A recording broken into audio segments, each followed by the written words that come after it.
चलिए तो फिर आज ये कंटिन्यू करते हैं हम लोग फ्लूइड मैकेनिक्स वाले क्लास को। तो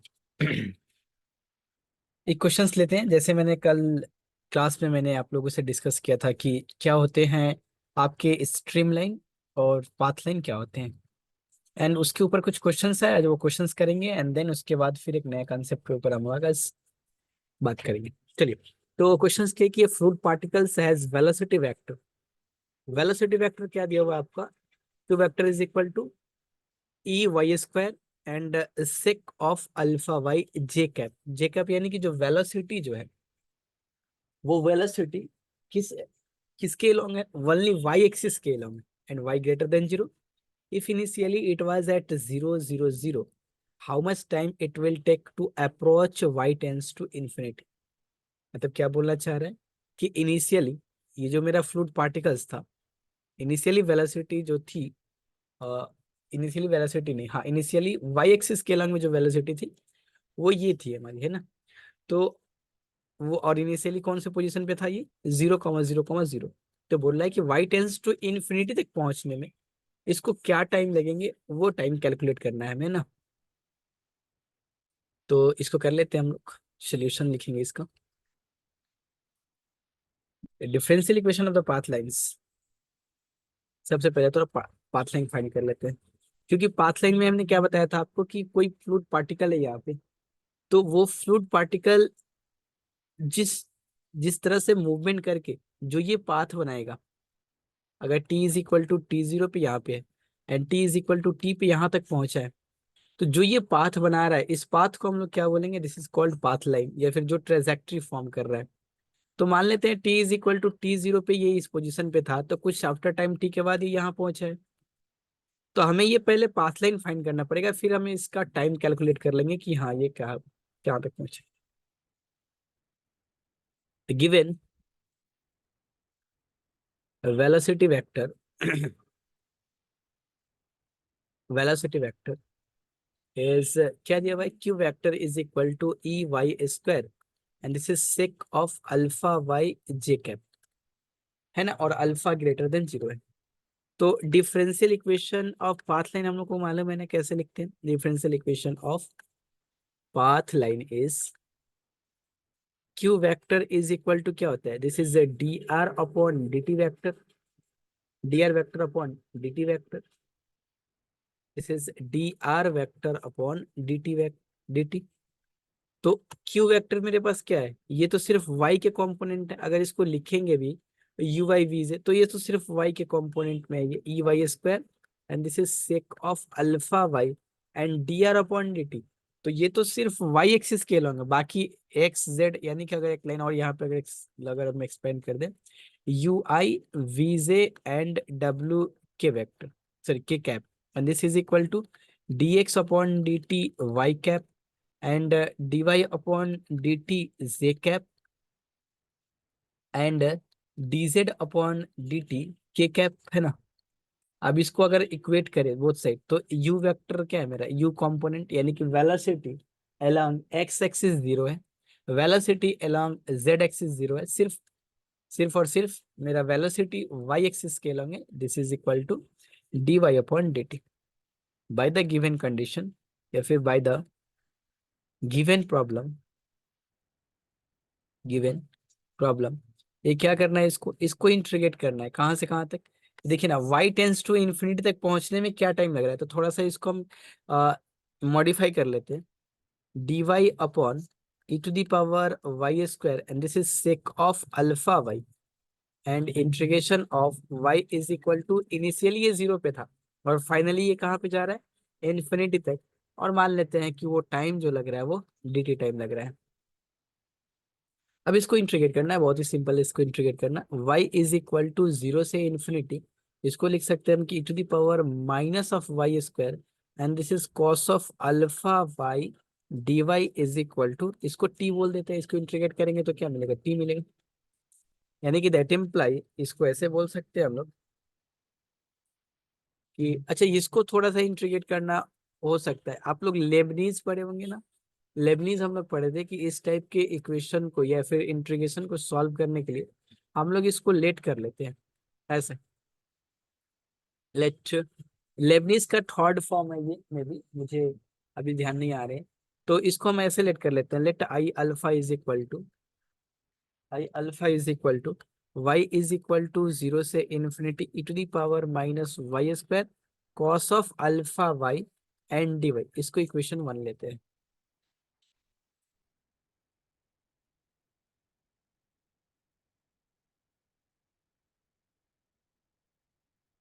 and d I upon D alpha, जब हम लोग वो कोर्स करेंगे ना वेक्टर कैलकुलस का, हाँ वेक्टर कैलकुलस में इस वाले पोर्शन को हम लोग डिटेल में बात करेंगे कि हाँ कोई फंक्शन को अगर ऐसे इंटीग्रेट करना हो तो फिर हम लोग लेबनीज का हेल्प लेते हैं उसके थर्ड वाले फॉर्म का।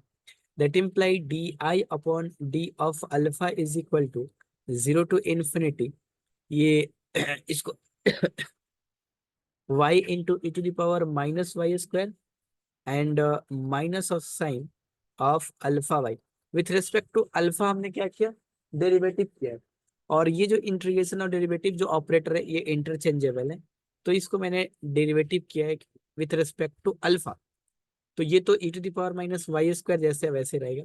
इसको जब डिफ्रेंशिएट करेंगे विथ रिस्पेक्ट टू अल्फा तो ये क्या हो जाएगा, एक तो वाई बाहर आ जाएगा और ये साइन हो जाएगा। यानी कि ये टर्म क्या बन गया मेरा, and this is equal to 0 से infinity minus y e to the power minus Y square and sine of alpha Y and D Y. अब इसको थोड़ा अलग अलग कर लेते हैं, अलग अलग करने का सेंस यानी कि यू इंटू वी वाला फॉर्मेट यूज कर लेते हैं।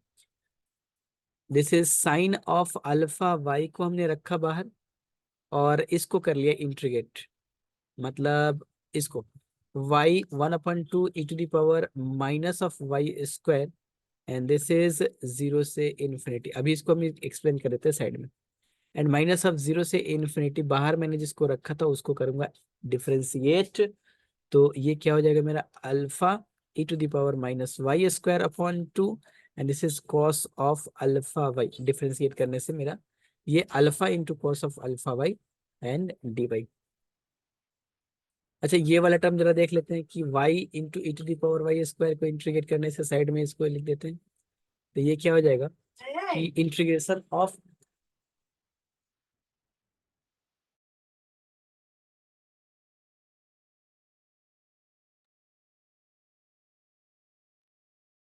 Integration of minus of y e to the power minus Y square and this is D y. अगर वाई स्क्वायर को अगर हम लेट कर लेते हैं टी, माइनस वाई स्क्वायर को अगर टी एज्यूम कर ले तो ये क्या हो जाएगा, minus of 2y d y is equal to d T.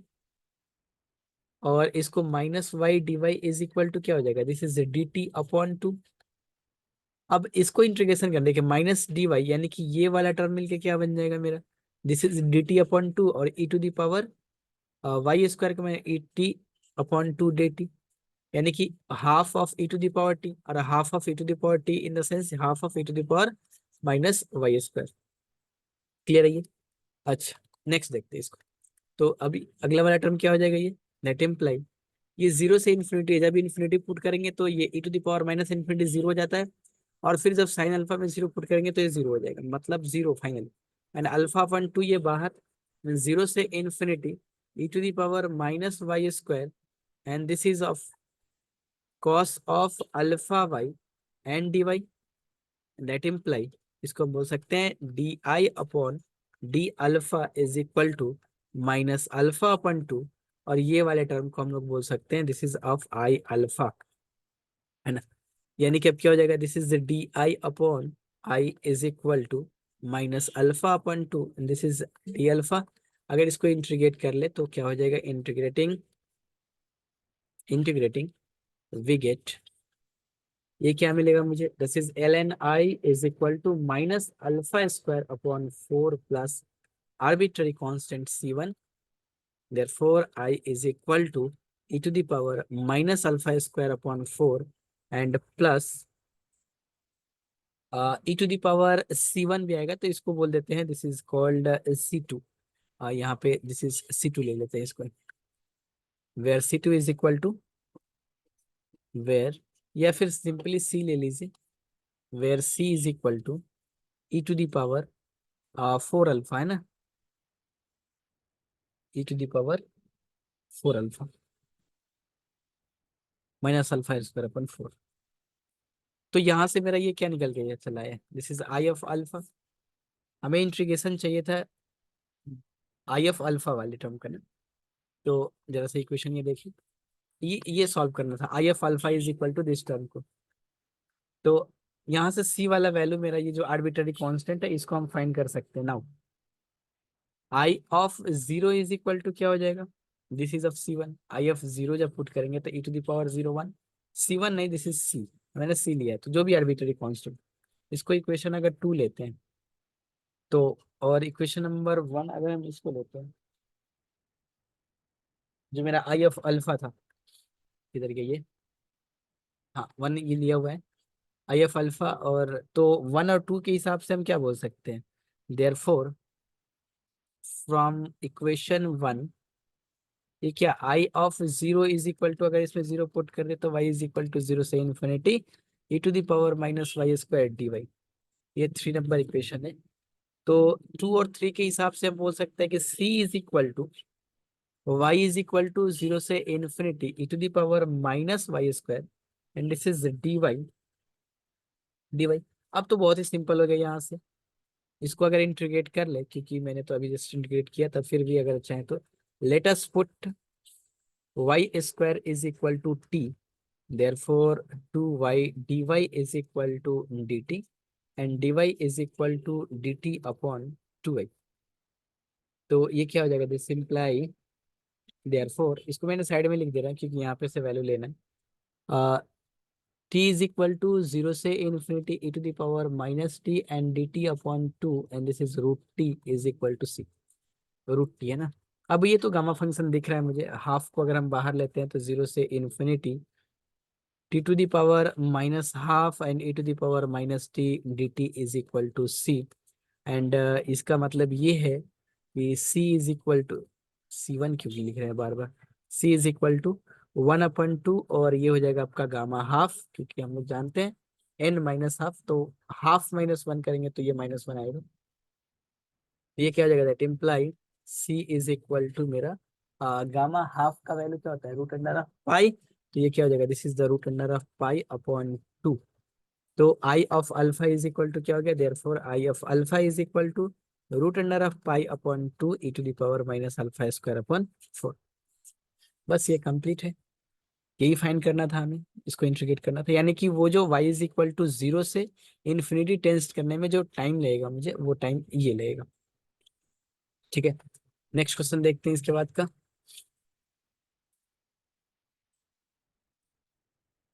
चलिए ये क्वेश्चन देख लेते हैं। ठीक, ये वाला क्वेश्चन देख लेते हैं अब, कि अ fluid particle of flow is at x is equal to 0 initially, calculate the time when it has reached as x is equal to pi upon 2, provided the velocity of aforesaid predicted, मतलब इसको bracket में लिखते हैं, इसका meaning particle is only in x direction, ये बहुत ही important point है, x direction is given by this term, मतलब ये जो वेलोसिटी है फ्लूइड पार्टिकल का वो ओनली किस डायरेक्शन में हो रहा है, ओनली इन एक्स डायरेक्शन, मतलब x is equal to zero, and ये x is equal to pi by two के पास पहुंचा, तो इसको कितना टाइम लगा यहाँ, ये फ्लूइड पार्टिकल यहाँ से यहाँ तक पहुंचने में जो टाइम लगा है वो टाइम कैलकुलेट करना है। और क्योंकि डायरेक्ट जो वेलोसिटी है वो ओनली इन एक्स डायरेक्शन में है, तो फिर और हमें देखना नहीं है, जस्ट ये सिंपल पाथ लाइन का इक्वेशन निकालेंगे और फिर हम लोग उसको इंटीग्रेट कर देंगे बस। तो solution,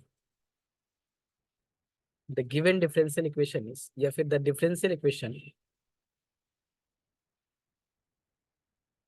the path line, differential equation of path line q vector is equal to क्या हम लोग जानते हैं, this is d r upon D t vector, d r vector upon D t, that is, इसका मतलब ये है कि q vector is equal to क्या, d x upon D t i cap, D y upon D T J cap, और d Z upon D T के cap, है ना, सॉरी डी टी एंड के कैप।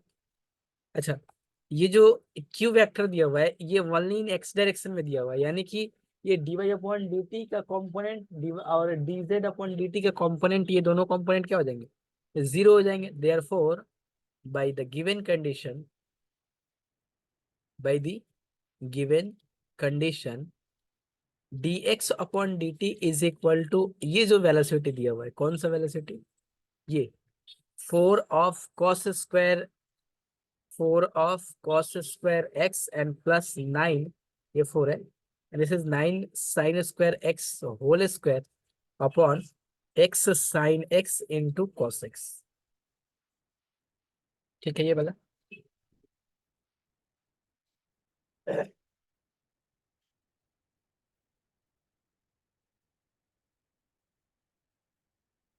तो इसको क्या करना है, इंटीग्रेट कर देते हैं एक्स के रिस्पेक्ट में, कहाँ से कहाँ तक, जीरो से लेके पाई/2 तक हो जाएगा, फिर मेरा काम आसान। मतलब इंटीग्रेशन, डिफरेंशिएशन और आपका थोड़ा सा पार्शियल डिफरेंशियल इक्वेशन और वेक्टर एनालिसिस का, इन सबको कंबाइंड करके फ्लूइड डायनामिक्स मेरा आसानी से मतलब चल सकता है, बहुत ही इजीली यहाँ से नंबर स्कोर किए जा सकते हैं।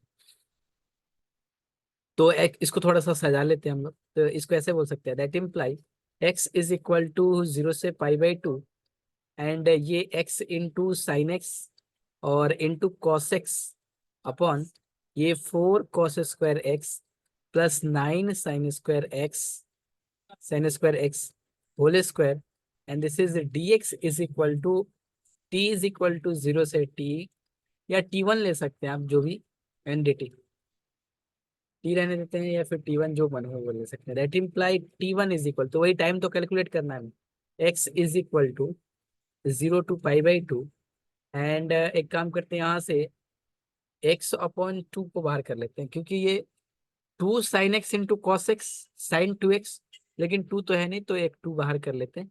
दिस इज x/2, ये x और बाई 2, ये 2 कैसे आया, यहाँ पे हमने कर दिया sin 2x अपॉन ये हो गया आपका 4 of cos² x and plus 9 sin² x का होल स्क्वायर।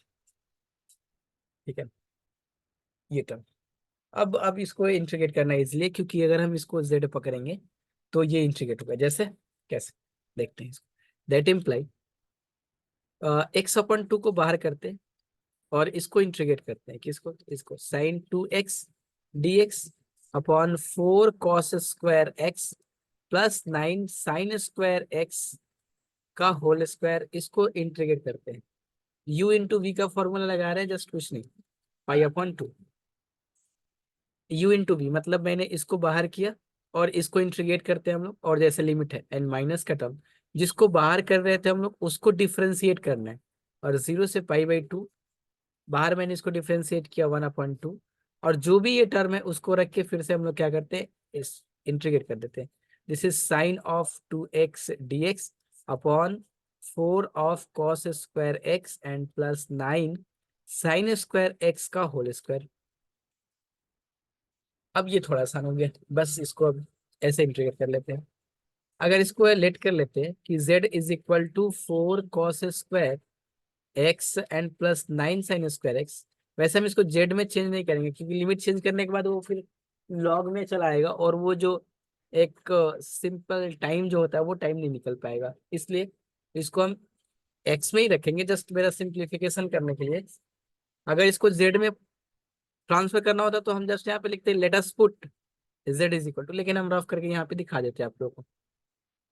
तो z इज इक्वल टू ऐसे लिख सकते हैं क्या, this is 4 of 1 - sin² x and plus 9 sin²x, यानी कि ऐसा हो सकता है, दिस इज 4 + 5, क्योंकि -4 + 9 5 sin²x, ये z हो गया मेरा।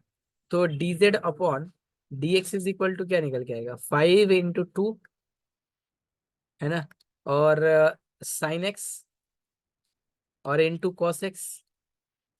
तो इसको हम लोग ऐसे बोल सकते हैं, this is dz/5 is equal to 2 sin x into cos x sin 2x dx। देखिए, तो ये क्या है आपका, न्यूमिनेटर में sin 2x dx और डिनोमिनेटर में ये वाला, लेकिन इसको लिमिट चेंज नहीं करेंगे इसका, हम इसको x के फॉर्मेट में रखेंगे। ऐसा क्यों कर रहे हैं, ऐसा इसलिए कर रहे हैं क्योंकि लिमिट चेंज करेंगे तो वो log z के फॉर्म में चला आएगा, फिर टाइम कैलकुलेट करना थोड़ा मुश्किल हो जाएगा। दैट इम्प्लाई इसको लिख सकते हैं दिस इज x/2, और ये तो 1/5 आएगा ही मेरा, लेकिन इसको इंटीग्रेट करने पे -4, ठीक है माइनस तो नहीं आ रहा, ये 1/5 इसका, और इसको इंटीग्रेट करने पे क्या मिलेगा, dz/5/z, यानी कि 1/4 of cos² x and plus 9 sin²x,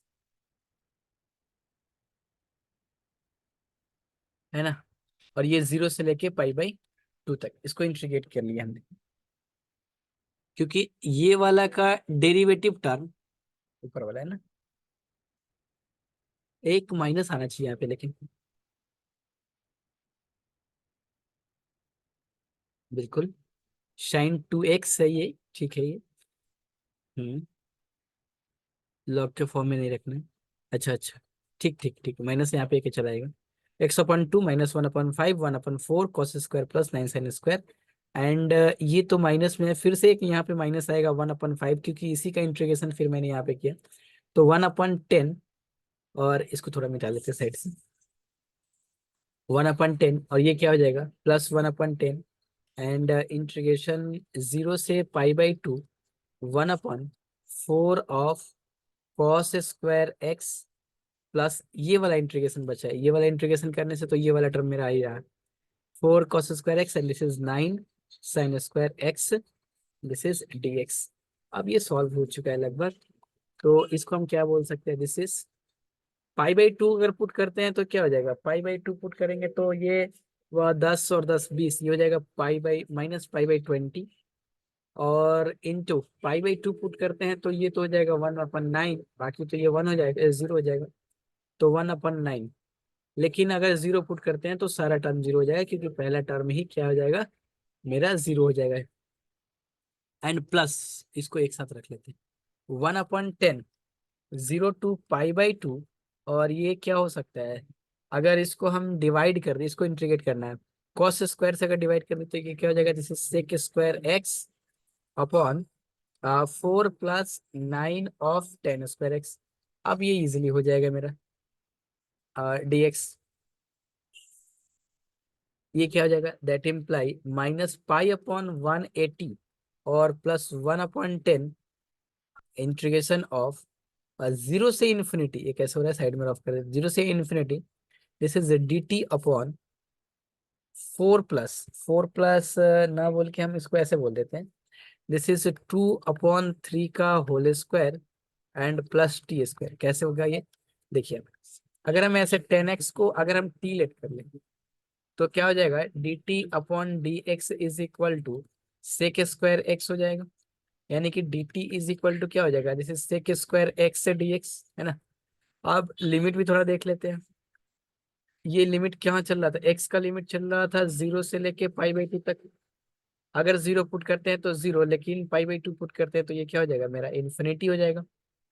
अच्छा, तो ये क्या हो सकता है यहाँ पे, ये देखिए sec² से dx के जगह पे तो dt लिख सकते हैं, है ना, और इस पे क्या लिख सकते हैं, 4 + 9t, 9t², है ना, मतलब थोड़ा सा इसको देखें तो 4 + 9t² होगा, लेकिन हमें इसको कौन से फॉर्मेट रखना है, एक a² + x² का फॉर्मेट, तो इसको हम ऐसे बोल सकते हैं, दिस इज 2/3 का होल स्क्वायर और प्लस t², यानी कि a² + x²। अब इसका इंटीग्रेशन करना बड़ा आसान है, हम लोग इसलिए इसका इंटीग्रेशन कर सकते हैं, दिस इज -π/180 और प्लस 1/10 1/a, है ना, तो 1/a करेंगे तो ये 3 चला जाएगा ऊपर, और 1/a, अच्छा स्क्वायर है ना, 3 चला जाएगा ऊपर, और 9 × 2, and this is tan 1 x/a, x/a मतलब t, और अपॉन a 3t/2, इन 0 से लेके इन्फिनिटी तक, ठीक है, ये 1/10, एंड ये हो क्या हो गया 1/a, ठीक है, तो 3/2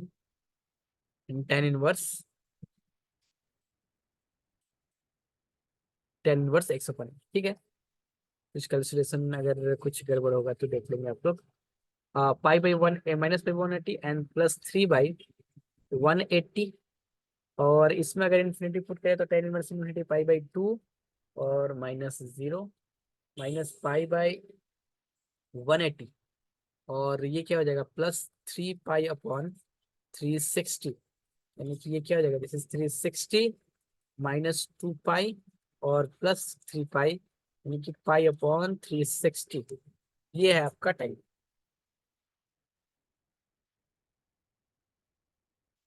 ये जो टाइम है वो। तो ये नेक्स्ट क्वेश्चन देखते हैं फिर। ये तो बहुत ही simple. Determine the stream lines and path lines of the particle velocity field q is equal to this, also condition when both coincide.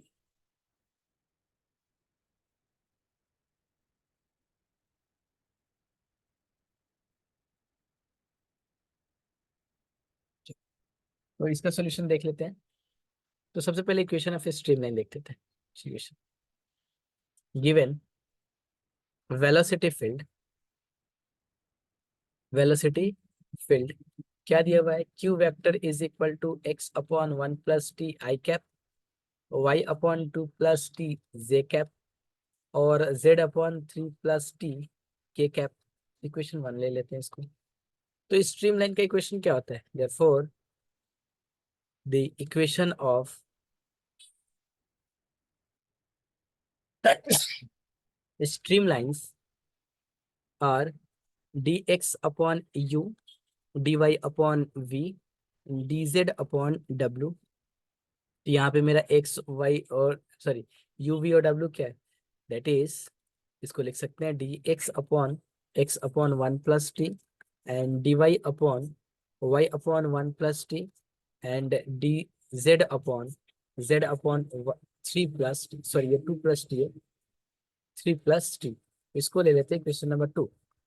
अब यहाँ पे रेशियो टेक करते हैं, बस ये डिफरेंशियल इक्वेशन को आप सॉल्व करना है और कुछ नहीं। तो taking taking the ratios, taking first and second ratios, taking first and second ratios of equation number 2, क्या मिलेगा मुझे, मुझे मिलेगा dx/x/1 + t and dy/y/2 + t। यानी कि इसको ऐसे लिखा जा सकता है कि 1 + t and this is dx/x is equal to 2 + t and dy/y। अब इसको इंटीग्रेट कर लेंगे तो क्या मिलेगा, इंटीग्रेटिंग इंटीग्रेटिंग वी गेट, अगर इसको इंटीग्रेट कर ले तो 1 + t, this is ln x and 2 + t ln y and plus ln c1। यानी कि थोड़ा सा इसको अगर सिंप्लीफाई करें तो ये क्या आ जाएगा, x⁻ln x⁻1 + t and ln y⁻2 + t and plus ln c1। And that imply, इसको हम बोल सकते हैं क्या कि x+1 x⁻1 + t and c1 y⁻2 + t, where c1 is an integrating constant. ये तो हो गया मेरा दो रेशियो लेने के बाद। फिर दो रेशियो हम लोग पिक करते हैं वहां से। Again taking second and third ratios, अगर सेकेंड एंड थर्ड रेशियोज अगर लेते हैं तो क्या हो जाएगा, dy/y/2 + t अभी देखा हमने, और ये तो सेम चल रहा है z/3 + t। तो ये क्या हो जाएगा आपका, that imply 2 + t and this is dy/y is equal to 3 + t। Just differential equation solve करना है और कुछ नहीं। एंड z, अब इसको फिर से इंटीग्रेट कर लेते हैं। इंटीग्रेटिंग वी गेट, इसमें जितना स्पीड करेंगे उतना जब बेटर है, टाइम बचा पाएंगे। इंटीग्रेट कर लेंगे इसको तो क्या हो जाएगा, this is 2 + t ln y is equal to 3 + t ln z and plus ln c2। तो इसको अगर देखा जाए तो ये हो जाएगा y⁻2 + t and ln z⁻3 + t and plus ln c2। मतलब इसको अगर हम देखें तो ऐसे लिख सकते हैं y⁻2 + t is equal to c2 z⁻3 + t, है ना।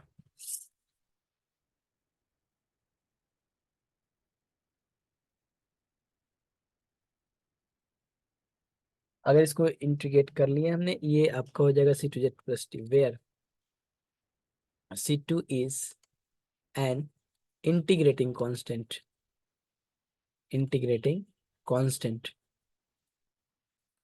अगर इसको इक्वेशन नंबर 3 बोल देते हैं और इसको इक्वेशन नंबर 2 बोल देते हैं, 1 और 2 तो इधर है ही, इसको अगर हम 3 बोल दें और इसको इक्वेशन नंबर 4 बोल दें, this is the equation number 4, तो ये दोनों मिलके क्या देता है, ये दोनों इक्वेशन मिलके, देयरफॉर आप लिख सकते हैं combined equation 3 and 4, 3 and 4 are the given, या फिर are the required stream lines, required stream lines. एक तरीका हमने और बताया था आपको कि जो भी आर्बिट्ररी कांस्टेंट को अलग कर लें, तो ये क्या हो जाएगा आपका, that imply y⁻2 + t upon z⁻3 + t is equal to C2। और यहाँ पे इसको क्या कर सकते हैं हम लोग बाहर, and this is x⁻1 + t upon y⁻2 + t is equal to C1। तो हम बोल सकते हैं this is the function of this term, या फिर आप बोल सकते हैं कि x⁻1 + t and y⁻2 + t is equal to function of y⁻2 + t upon z⁻3 + t required stream lines।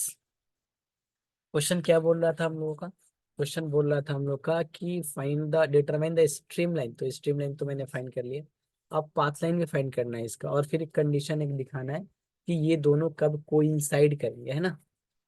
कर लेते हैं इसको फटाफट। तो ये क्या हो जाएगा, पाथ लाइंस का इक्वेशन हम लोग को मालूम है, पाथ लाइंस, पाथ लाइंस के लिए क्या क्यू वेक्टर इक्वल होता है क्या dr/dt, यानी कि that is ui and plus vj and plus w K cap is equal to dx/dt I cap dy/dt j cap and dz/dt k cap.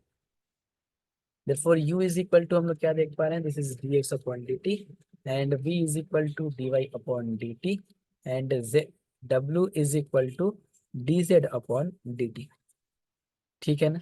तो u हम लोग को मालूम है क्या था, तो u इज इक्वल टू, अगर हम ऐसा ऐसा करते हैं, इसको इक्वेशन कुछ नंबरिंग कर देते हैं, this is the 4 5 and 6 and 7, क्योंकि थोड़ा लिखना आसान होगा। देयरफॉर फ्रॉम 6 या फिर फ्रॉम 5, u का वैल्यू क्या था मेरा, u का वैल्यू था x/1 + t is equal to dx/dt, that imply ये क्या हो जाएगा dt/1 + t is equal to dx/x, यानी कि हम क्या बोल सकते हैं, इंटीग्रेटिंग अगर इसको किया जाए, इंटीग्रेटिंग वी गेट क्या मिलेगा मुझे, मुझे मिलेगा ln x is equal to ln 1 + t and plus ln C3, यानी कि मुझे ये मिला, that imply x is equal to C3 1 + t। इसको इक्वेशन नंबर अगर हम बोले तो 5। अच्छा थोड़ा सा ध्यान देंगे, अगर जब 5 हो गया है ना, 5 6 हो गया, तो इसको अगर हम 8 बोले, तो देखिए सारा से सारा टर्म तो वैसा ही आएगा फिर, v के लिए 2 + t और w के लिए, तो आप हम यहाँ पे लिख सकते हैं this is similarly from 6 and 7, या फिर आप इंटीग्रेट कर लेंगे तो भी वैसे ही आएगा कि y इज इक्वल टू क्या हो जाएगा, ये dt है ना, y इज इक्वल टू क्या C4 and this is 2 + t and z is equal to क्या हो जाएगा मेरा, z is equal to C5 and 3 + t हो जाएगा। ये जो कलेक्टिवली दे रहे हैं, ये सारे के सारे तीनों के तीनों क्या दे रहे हैं, इक्वेशन। अच्छा ये फिर मैंने गलत किया, दिस इज 7 8 9 और 10 दे सकते हैं। path lines is given by, therefore the path lines, path lines is given by 4, sorry, given by 8 9 and 10। ठीक है। तो और ये एक क्वेश्चन हुआ मेरा, एक और क्वेश्चन था हम लोग वो देख लेते हैं, कौन सा क्वेश्चन था एक और, ये 2003 में आया हुआ है, CSC 2003 में है ये, मतलब कि u इज इक्वल टू, बहुत ही सिंपल क्वेश्चन आया था, u is equal to minus of c square y upon r square, v is equal to this, and w is equal to 0. Where r is the distance from x-axis, find the surface with orthogonal to streamlines. Orthogonal का मतलब perpendicular, यहाँ पे मैंने notes में इसको लिख दिया. The liquid is homogeneous, मतलब ऑर्थोगोनल टू स्ट्रीमलाइंस. बोले फाइंड द सरफेस, वो सरफेस हमें फाइंड करना है with are orthogonal, orthogonal to streamline. ये मे बी विच आर होना चाहिए ना, WHICH, which are orthogonal to the streamlines. वो सरफेस का इक्वेशन फाइंड करना है हमें.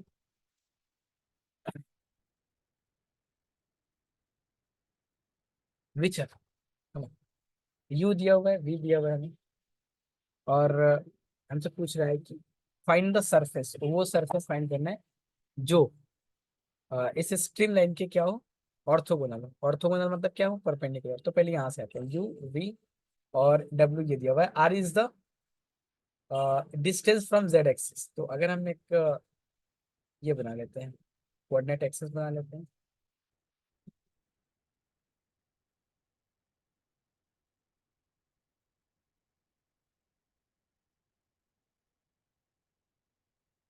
ये मेरा हुआ एक्स एक्सिस और y axis and this is z axis. पहले r is the distance from Z axis. ये जो आर जो है, सपोज करते हैं कि ये कोई पार्टिकल का पोजीशन है P of X comma Y comma Z, और ये जो डिस्टेंस है वो डिस्टेंस आर है. तो ये वाला कोऑर्डिनेट्स क्या हो जाएगा, 0,0,z हो जाएगा, है ना. ये डिस्टेंस कितना है, आर है. तो अब क्या बोलना है कि वो सरफेस का इक्वेशन फाइंड करना है जो क्या हो, इस स्ट्रीम लाइन के ऑर्थोगोनल हो. ठीक है ना. चलिए देखते हैं solution. Since r is the r is the distance from, ये थोड़ा सा ना राइटिंग पैड का दिक्कत है. r is the distance from z axis, therefore r is equal to pq vector. And pq को कैसे फाइंड कर सकते हैं, ये आपका x y और z, यानी इस बीच का डिस्टेंस क्या हो जाएगा, perpendicular distance. x minus zero का square x square, y minus zero का स्क्वायर वाई स्क्वायर, और z माइनस जेड का स्क्वायर क्या हो जाएगा, जीरो. तो जीरो का स्क्वायर जीरो, तो मतलब ये क्या हो जाएगा, zero. Now the equation of streamlines. Now the the equation of streamlines, streamlines are. क्या बोल रहा है हमसे, एक बार फिर से क्वेश्चन देखते हैं. बोल रहा है कि यू और वी डब्ल्यू ये दिया हुआ है, आर डिस्टेंस दिया हुआ है जेड एक्सिस से. फाइंड द सरफेस, वो सरफेस फाइंड करना है हमें जो क्या हो, ऑर्थोगोनल टू स्ट्रीम लाइंस हो. तो दो कर्व को ऑर्थोगोनल कब बोलते हैं हम लोग, दो कर्व को, अगर ये कर्व है और ये कर्व है, तो हम लोग क्या करते हैं, इसके ऊपर परपेंडिकुलर ड्रॉ करते हैं, और इसके ऊपर सॉरी टेंजेंट ड्रॉ करते हैं, और इसके ऊपर टेंजेंट ड्रॉ करते हैं. इन दोनों टेंजेंट के बीच का एंगल 90 डिग्री हो तो बोलते हैं हम लोग क्या है कि ये ऑर्थोगोनल है. अब जरा ध्यान से देखिए. अब स्ट्रीम लाइन तो ऐसे ही मतलब क्या होता है, कर्व पे टेंजेंट ड्रॉ कर रहे होते हैं, है ना. ये तो स्ट्रीम लाइन होता है. बोला है कि उस कर्व, वो सरफेस फाइंड करना है जो क्या हो, इसके परपेंडिकुलर है, मतलब यहाँ से कोई कर्व होगा उसके टेंजेंट पे, ऐसा कुछ, वो सरफेस का इक्वेशन फाइंड करना.